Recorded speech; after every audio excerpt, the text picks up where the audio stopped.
नाज़रीन, मैं हूँ आगे साजिद और आप देख रहे हैं मेरा फेसबुक पेज और यूट्यूब चैनल। आपसे रिक्वेस्ट है कि मेरा ये चैनल सब्सक्राइब कर लें। ज़ाहिर है ताकि मेरी वीडियोस आपको मिलती रहे। नाज़रीन, पाक भारत मैच के हवाले से मैं बात करूँगा। वही हुआ जिसका डर है, हमने उसी रिवायत को बरकरार रखा है। और सारा मीडिया और खिला जो गेम से दिलचस्पी रखने वाले लोग हैं वो सब ये आवाज़ें उठा रहे थे और 24 करोड़ आवाम परेशान थी कि आखिर ये मैच क्यों हार जाते हैं।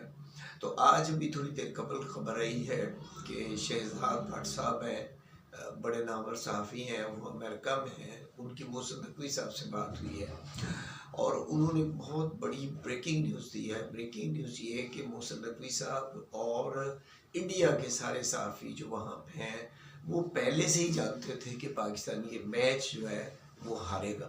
यानी मोहसिन नकवी साहब ये बात जानते थे कि पाकिस्तान ये मैच हारेगा और इंडियन सहाफ़ी भी वहाँ पे उन्होंने उनका नाम भी लिया है, रवि और दूसरे, कि वो ये सब जानते थे कि पाकिस्तान ये मैच हारेगा।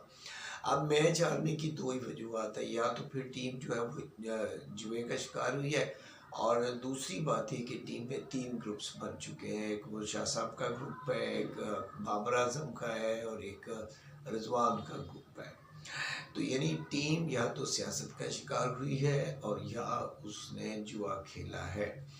ये दो बातों में से कोई एक है। और साथ उन्होंने ये भी कहा है कि चंद दिनों में एक बहुत बड़ा इंकशाफ जो है वो सामने आने वाला है और वो बड़ा ब्रेकिंग होगा और कौम के सामने ये सब कुछ लेके हम आएंगे। तो नाज़रीन, इसी के साथ ही मैं इजाज़त चाहूँगा। अल्लाह हाफ़िज़, अपना ख्याल रखिएगा।